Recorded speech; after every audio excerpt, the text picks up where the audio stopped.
তো শুরু করা যাক। তো welcome to prep with me. যারা দেখছো, যারা ভিডিও দেখছো, যারা ভিউয়ার্স রয়েছো, তাদেরকে পরিচয় করে দিই।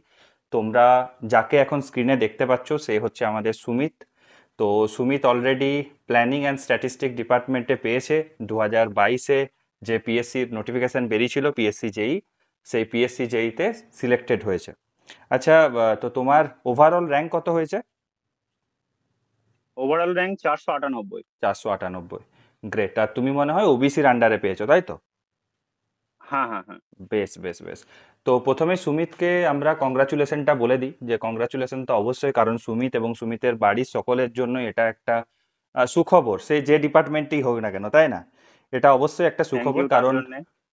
কারণ সুমিতের লড়াই অনেক দিনের। তো লড়াইয়ের গল্প আমি শুনবো, তার আগে আমরা একটু শুনে নিই যে সুমিত তার কোয়ালিফিকেশন কি রয়েছে সুমিতের, আর কোয়ালিফিকেশন ছাড়া সে কি করে বর্তমানে, মানে এই জবটা জয়েন করার আগে সুমিত কি করতো বা কি করে বা কিভাবে পড়াশোনা করেছে সে সম্পর্কে একটু ছোট্ট ব্রিফ একটু দাও আমাদেরকে, সুমিত। আমি 2015-তে MBC institute of engineering and technology থেকে ডিপ্লোমা পাস করেছি সিভিল ইঞ্জিনিয়ারিং এর উপর।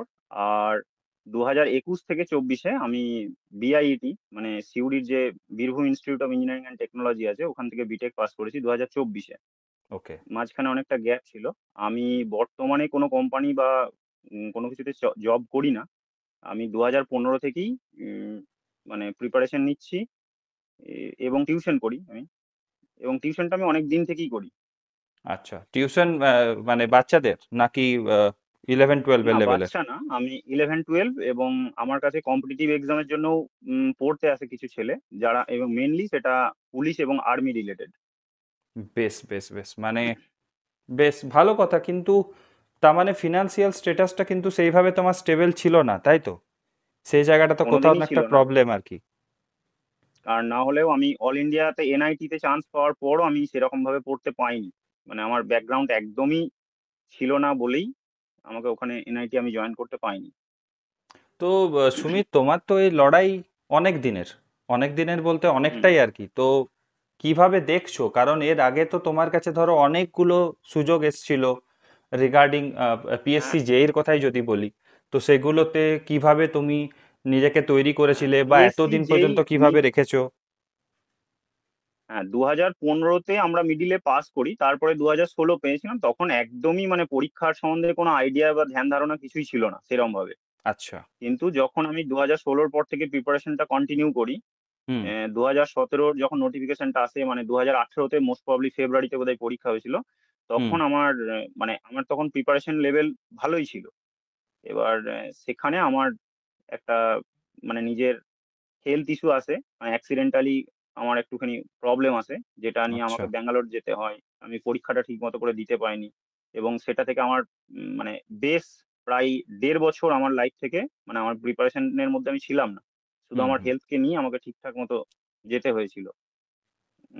মানে বারবার করে 2-3 বার করে ব্যাঙ্গালোর যাওয়া আসা করা, সেখানে থাকা কিছুদিন করে, মানে এই শুধু করে হ্যাম্পারিং ফিনান্সিয়াল প্রবলেমটাই নয়, তার সাথে সাথে হেলথের প্রবলেমটাও তোমাকে অনেকটা হ্যাঁ, পিছিয়ে মানে এটা দিয়েছে। অ্যাক্সিডেন্ট যেহেতু হয়েছিল এবং সেটা কারণ আমার যেটা হেলথ ইস্যু হয়েছিল সেটা হচ্ছে আমার স্পাইনাল কর্ডের সার্জারি হয়েছিল, আরে বড় বাবা। রকমের।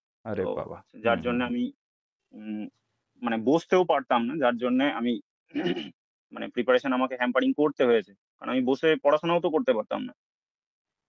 তো হুম। সেটা থেকে তারপরে 2022-এর নোটিফিকেশন আসে, তখন তার আগে থেকে প্রিপারেশনটা চলছিল। তো তো আহ, তো একটা কথা, মানে এটা মনে হয় সকল দর্শক যারা রয়েছে, ভিউয়ার্স রয়েছে, তাদেরও মনে এই প্রশ্নটা উঠবে যখনই তুমি এই কথাগুলো বললে।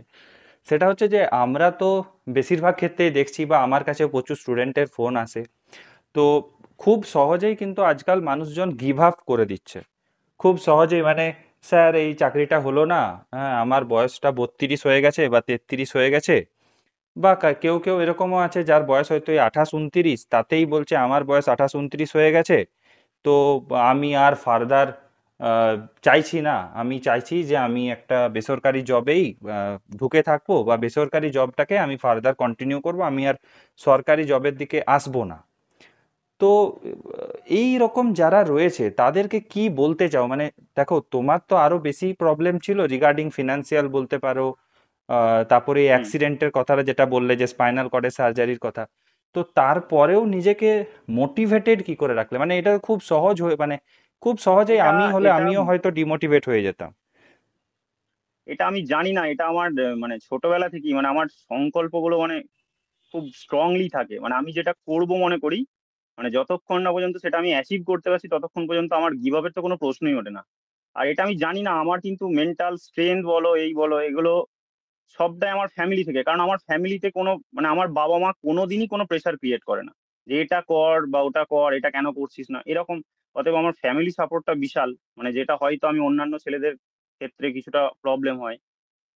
আমার বাবা মায়ের সাপোর্ট আমার জীবনে সত্যি করেই অনেক বেশি। মানে আমি এত অল্প টাকার মধ্যেও আমাদের হুম খুব হুম হুম। সুন্দর করে চলে যায়, খুব সুন্দর করে চলে যায়, যার জন্য আর মেন্টাল সাপোর্ট আমি মা বাবার কাছ থেকেই পেয়ে যাই। আর ওই জন্য গিভ আপের কোনো প্রশ্নই ওঠে না। আর আমার নিজের মাইন্ড সেট আপ হচ্ছে যে আমি যেটাকে মানে আমার কাছে যেটাকে লক্ষ্য স্থির করেছি আমি সেটা যতক্ষণ না পাচ্ছি ততক্ষণ পর্যন্ত আমি থামবো না। এবার যদি এই মেন্টাল স্টেবিলিটিটা কেউ রাখতে পারে যে বা নিজে সেট আপ করতে পারে যে আমি যেটাকে চাইছি সেটাই আমি পাবো, হুম তাহলে হুম তার হুম। ক্ষেত্রে মানে মোটিভেশন অটোমেটিক্যালি গ্রো করবে। মানে তাকে বাইরে থেকে কোনো মোটিভেশন নিতে হবে না, তার নিজের ভেতর থেকেই সেই ইন্সপায়ারটা চলে আসবে। আচ্ছা, বেশ বেশ বেশ। আচ্ছা, ঠিক আছে, এটা তো কথা গেল। এরপরে যেটুকু মানে তোমার কাছ থেকে আমি ইনফরমেশন পেয়েছিলাম বা শুনেছিলাম, তবু আমি আবার হুম। প্রশ্ন করছি, তোমার ইন্টারভিউ কেমন হয়েছিল? ইন্টারভিউ রিলেটেড তোমার এক্সপিরিয়েন্সটা কেমন ছিল? আমার ইন্টারভিউ রিলেটেড এক্সপিরিয়েন্স আমার সত্যিই খুব সুন্দর ছিল। মানে আমি বলব যে আমাকে ইন্টারভিউ এর যে মার্কসটা দিয়েছে সেটা আ ঠিকঠাকই দিয়েছে। শুধু আমার না, আমি গাফিলতির জন্য হয়তো মার্কসের কিছুটা কথা মার্কস বলছি না, গেছে। মার্কসের কথা এখানে তোলার দরকারও নেই, কারণ ইন্টারভিউ ভালো হয়েছে, মার্কসটা তোমার হাতে অবশ্যই। নেই। তোমার এক্সপিরিয়েন্সটা কি ছিল? তুমি ইন্টারভিউ দিয়ে পরে আমার কোথায় একদম ভালো, স্যাটিসফাইড দারুণ। করেছিলে আমি বা স্যাটিসফাইড কোথায়? ছিলাম। একদম, একদম স্যাটিসফাইড ছিলাম আমি। বেশ বেশ, মানে আমার ইন্টারভিউ হয়েছিল মানে বোর্ড 1 এ, হুম হুম অপূর্ব হুম, বাবুর বোর্ডটাতে। একদম আমি একদম। ইন্টারভিউ দিয়ে ভীষণ স্যাটিসফাইড ছিলাম। মানে তাহলে আমার যে ডেলি রিপোর্টের কথাগুলো সেটা কিন্তু কিছুটা হলেও সত্যি একদম ছিল। ডেইলি রিপোর্টটা ভীষণভাবে হেল্প করেছে।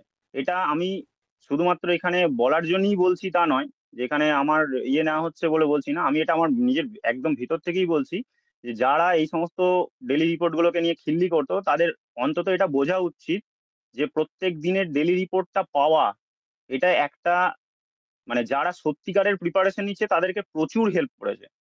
প্রচুর। এবং ওই ধরনেরই প্রশ্ন এসেছে বা ওই একদম ওই জায়গাতে যে, ধরনেরই আসছে।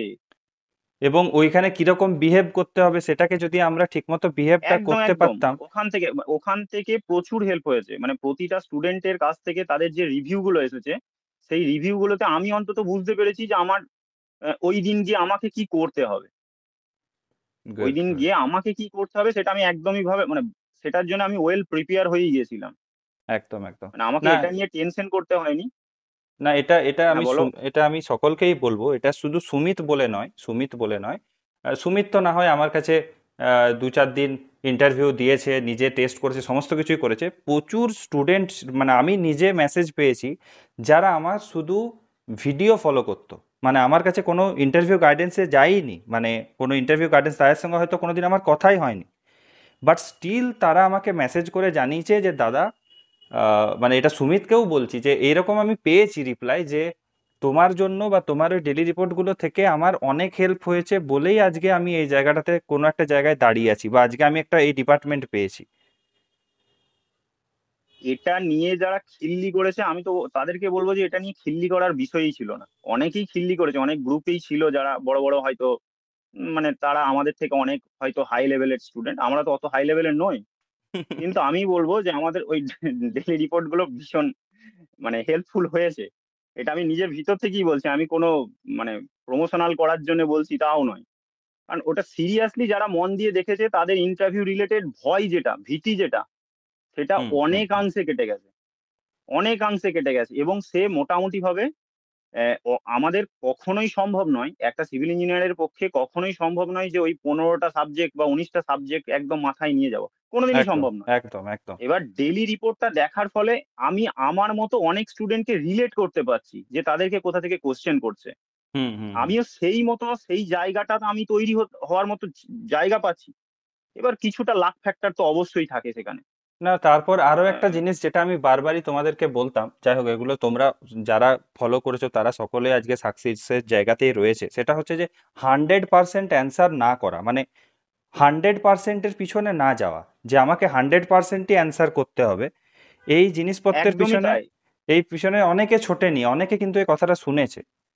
তো যারা আমি আমার নেক্সট ওখানে রয়েছে। হুম, হুম, যতগুলো হুম, কোশ্চেন হয়েছিল, হুম, হুম, আমার যতগুলো ইন্টারভিউ কোশ্চেন হয়েছিল, আমি মোটামুটি ভাবে 90% কোশ্চেনের অ্যান্সার দিয়েছি, 100% তো কখনোই নয়। একদম। 90% অ্যান্সার দিয়েছিলাম এবং স্যাটিসফাইড অ্যান্সার দিয়েছিলাম, কিন্তু লাস্ট আমাকে দু তিনটে কোশ্চেন ওরা মানে এমন লেভেল থেকে করেছিল হুম। যেটা আমার পক্ষে মানে বলা সম্ভব না। আমি সঙ্গে সঙ্গে সেখানে স্যারেন্ডার করেছি যে স্যার আমি মানে জানি না, বা আমি ফার্দার এটা সম্বন্ধে এখন মানে আমার মনে পড়ছে না। একদম, একদম। তো এটাই স্যারেন্ডার এটাই করাতে অ্যাপ্রোচ ওনারা হওয়া উচিত, এটাই অ্যাপ্রোচ হওয়া উচিত। মানে আমি এরকম কখনোই করিনি যে না স্যার আমি ভেবে দেখছি একটু ওয়েট করছি, এরকম কখনো না। আমি পারিনি, অন দা স্পট একটু ভেবেছি, ভাবার পর আমি স্যারকে বলেছি যে স্যার আমার এই মুহূর্তে আসছে না, আমি পরে এটা জেনে নেব। Right, right. ওনারা খুশি হয়েছেন। একদম, একদম। একদম ঠিক, একদম, মানে দারুণ এই জিনিসগুলোই তো চাই, এইরকম ভাবেই তো অ্যাপ্রোচটা দিতে হবে, তবেই তা যেয়ে পরে জিনিসপত্রগুলো হবে। যাই হোক, ঠিক আছে, এগুলো তো কথা হতেই থাকবে। এবারে আসি তোমার কথাতে, যে নেক্সট থিঙ্কিং কি রয়েছে, যে জুনিয়র ইঞ্জিনিয়ার হিসেবেই থেকে যাওয়া, নাকি লাইফে আরো কিছু না, অ্যাচিভ কখনোই করার নয়। বাকি আছে? না, অবশ্যই আমি এখনো যেহেতু আমার বিটেক কমপ্লিট হয়ে গেছে, অতএব আমি এখন অ্যাসিস্ট্যান্ট ইঞ্জিনিয়ারের জন্য অবশ্যই এলিজিবল, মানে পরীক্ষা দেওয়ার জন্য। আমি তার জন্য ফার্দার প্রিপারেশন নিচ্ছি আবার। Great, great. মানে থেমে যাওয়া নয়, পাতি কথা হচ্ছে থেমে যাওয়া না, নয়। থেমে যাওয়া যাওয়া তো কখনোই না। এটা একটা ব্যাকআপ হয়ে রইলো। হ্যাঁ, এটা তো অবশ্যই একটা ব্যাকআপ, যেহেতু আমার ফাইন্যান্সিয়াল স্টেবিলিটিটা ভীষণভাবে দরকার। হুম, হুম, এটাতে হুম, হুম। আমি অবশ্যই ফাইন্যান্সিয়াল একটা স্টেবিলিটি পাবো, আমার ফ্যামিলিও পাবে।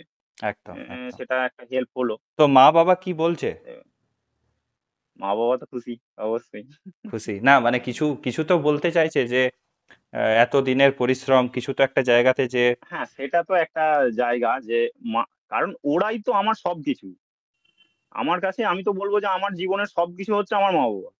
অতএব একদম। তাদের যদি আমি সাপোর্টটা এটা না পেতাম, আমি তো এই জায়গা পর্যন্ত পৌঁছাতেই পারতাম না। আমি গ্রেট, যদি গ্রেট। তাদের সাপোর্টটাই না পেতাম, তাহলে তো আমার এই জায়গা পর্যন্ত আসা তো দুস্তর ব্যাপার। এতদিন ধরে না, লড়াই চালানোটাই দুষ্কর হয়ে যেত, একদমই ঠিক। অবশ্যই আমাকে তো ছেড়ে দিতে হতো, মানে তাদের যদি সাপোর্ট না পেতাম তাহলে তো আমাকে ছেড়ে দিতে হতো অবশ্যই, যে আমাকে তাহলে কোনো না কোনো একটা জায়গাতে যেতে হতো যেখানে অল্প টাকার হয়তো ইনকাম করার পরও আমাকে মানে বাড়ি ফিরতে হতো। বাহ, বাহ। তার মানে আপাতত এরকমই থিঙ্কিং রয়েছে যে থেমে থাকার কোনো ব্যাপার নেই, এগিয়ে যেতে হবে। না। ব্যাস, ব্যাস। আচ্ছা, ঠিক আছে, এ সমস্ত জিনিসপত্র তো সবই গেল। আচ্ছা, লাস্ট এই কোশ্চেনটা, একটা লাস্ট কোশ্চেন তোমাকে, সেটা হচ্ছে যে প্রচুর তো আমাদের পশ্চিমবঙ্গের অ্যাসপিরেন্ট রয়েছে। কেউ হচ্ছে হুম, একদম নতুন, যারা সবে বিটেক পাস করছে, বা আমাদের ধরো ডিপ্লোমা পাস করেছে, 1 বছর হয়েছে, বা এই জাস্ট পাস করে বেরিয়েছে। আবার কিছু আছে যারা আহ, মানে অনেক দিন ধরে লড়াই চালাচ্ছে, প্রায় তাদের 32-33 বছর বয়স হয়ে গেছে, বা 10 বছর ধরে তারা চাকরি করছে, তারপরেও লড়াই চালাচ্ছে। তো এই টোটাল এজ গ্রুপ যারা রয়েছে, তো তাদের জন্য হুম। তোমার কি মেসেজ থাকবে? অ্যাজ এ সাকসেসফুল ক্যান্ডিডেট, তোমার একটা মেসেজ যদি তাদেরকে তুমি যদি দাও। আমি মেসেজ একটাই দিতে চাই, সেটা হচ্ছে যে যদি তোমার সিচুয়েশন, তোমার পরিস্থিতি তোমাকে সাপোর্ট করে, তাহলে তুমি লেগে থাকো। আর যদি তোমার মানে সিচুয়েশন তোমাকে বাধ্য হয় যে এটা গিভ আপ করে দিতে হবে, তাহলে তো কিছু বলতে পারবো না, কারণ প্রত্যেক জনের সিচুয়েশনটা হচ্ছে আলাদা আলাদা। মানে একদম। এক একটা ক্যান্ডিডেটের এক এক রকমের সিচুয়েশন থাকে, এবার যে যে সিচুয়েশনে থাকবে তাকে সেই সিচুয়েশন মতো মানতে হবে। তবে আমি একটা কথা বলবো, জীবনের যে কোনো সিচুয়েশনে থেকেই, জীবনের যে কোনো সিচুয়েশনে থেকেই দিনে 4 থেকে 5 ঘন্টা নিজের জন্য বার করে নেওয়াটা বড় কোনো ব্যাপার নয়। আমিও সারাদিন টিউশন করার পর এসে আমিও রাত্রি 9টা থেকে রাত্রি 1টা 1:30টা পর্যন্ত পড়াশোনা করতাম। তাহলে ওই যে 4-5 ঘন্টা বার আমি নিজে করে নিতাম। হ্যাঁ, তার জন্য নিজেকে কিছু স্যাক্রিফাইস তো অবশ্যই করতে হবে। হুম, হুম, হুম। এবার যদি সেই স্যাক্রিফাইসের মানে মন থাকে, তার যদি মাইন্ড সেট আপ সেরকম থাকে যে আমি স্যাক্রিফাইস করব, আমার আনন্দ এই সমস্ত জিনিসকে ত্যাগ করব, নিজের একটা কমফোর্ট জোন থেকে বেরুবো, তাহলে অবশ্যই সে মানে আমি বলবো যে সে সাকসেসফুল হবে। একদিন না একদিন সে সাকসেসফুল হবে, হয়তো একটু দেরি হচ্ছে, কিন্তু সাকসেসফুল সে হবেই হবে। যদি তার এরকমের মাইন্ড সেট আপ হয়ে যায় যে আমাকে পেতেই হবে এবং আমি তার জন্য যে কোনো স্যাক্রিফাইস করতে রাজি আছি, তাহলে সে পাবে। মানে কিন্তু করলে কমফোর্ট একদম জোন থেকে ভালো করে বেরোতে হবে। করতে হবে, করলে ভালো একদম করে। একদম, যে আমি এই করছি, এটা হচ্ছে হবে, এই কালকে প্রিপার নেবো, পড়বো। আমি কিন্তু পড়ার সময় এরকম মানে, যদি সে 4 ঘন্টা পড়বো মনে করে, সে যদি ডেলি রুটিন 4 ঘন্টা বানাই, তাহলে সেই 4 ঘন্টা কিন্তু স্টাডির পেছনেই দিতে হবে। যে না আমি আধ ঘন্টা পড়লাম, আধ ঘন্টা ফোন ঘাঁটলাম, একদম না।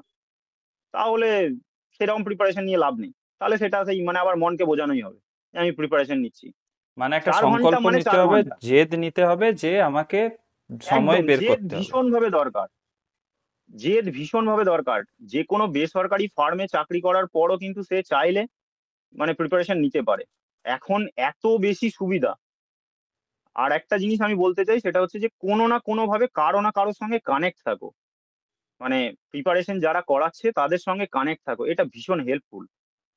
একদম নিজে নিজে একদম। প্রিপারেশন করার থেকে কোনো না কোনো কারো না কারো গাইডেন্সে থাকো, এটা ভীষণ জরুরি। না, এটা তো আমিও এটা আমিও মনে ভীষণ করি। জরুরি। যে কোনো ইনস্টিটিউশনে যারাই পড়াচ্ছে, সে হতে পারে কেউ 20,000 টাকার কোর্স বিক্রি করছে, কেউ হতে পারে 6,000 টাকার করছে, কেউ হতে পারে 10,000 টাকার করছে, বাট কোনো একটা জায়গাতে হুম। মাথা ঢুকিয়ে রাখাটা একটা খুবই জায়গাতে দরকার। মাথাটা ঢুকিয়ে রাখো। একদম আরেকটা একদম। জিনিস মানে, এটা আমি মানে মনে করি, সেটা হচ্ছে যে কারোর বিচার না করা। কারোর সে বিচার তো না ঠিক, করা মানে এ সেটা ঠিক। খারাপ পড়াচ্ছে, ও খারাপ পড়াচ্ছে, এই বিচারের মানসিকতাটা চলে এলে না, এটা ভগবান তাকে পিছিয়ে দেবে কিছুটা। ঠিক কারণ ঠিক ঠিক। উম, কিছুটা পিছিয়ে দেবে, তার মানে ভালো লাগছে নিজেতে না, সে ফোকাস ঠিক আছে করাটাই সেখান থেকে। বেটার, নিজের ফোকাসটা বেটার। একদমই। মানে সমালোচনা করা, খিল্লি করা, এগুলো ঠিক না। এগুলো ঠিক না। তুমি নিজের জায়গায় নিজের জায়গাটাকে নিজে ফোকাস করো, ব্যাস। পরের নিয়ে সমালোচনা করা, খিল্লি করা, এগুলো ঠিক নয়, অনেকেই করে। সে আর কি জাজ করা করতে যাবে। চাই অ্যাকচুয়ালি। সেগুলো সেগুলোকে থাক, যা আছে, যে যেমন জায়গাতে রয়েছে থাক, যারা যা করেছে সেটাও থাক।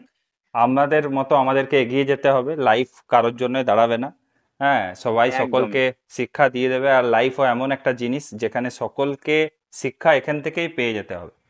তো পরবর্তীকালের কোনো ব্যাপার নেই, আফটার লাইফ বলে কোনো ব্যাপার নেই। তো যে একদম।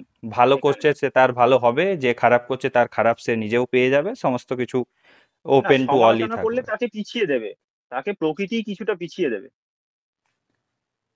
যাই হোক, সুমিত, তোমাকে আবার অনেক অনেক অভিনন্দন, তোমার বাড়ির মানুষজনদেরও অনেক অনেক অভিনন্দন, সকলকে থ্যাংক নিয়ে ইউ, আরো থ্যাংক ইউ।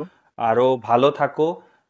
আরো চেষ্টা করো যাতে তোমার আরো অ্যাসিস্ট্যান্ট ইঞ্জিনিয়ার বা পলিটেকনিক লেকচারার টাইপের কিছু ধরনের জায়গাতে যেন হয়ে যায়, তোমার কোয়ালিফিকেশনটা যেন চেষ্টা করা সেখানে যায়, কাজে লাগাতে পারো। দেখা যাক। আর আরো জীবনে উন্নতি করতে থাকো।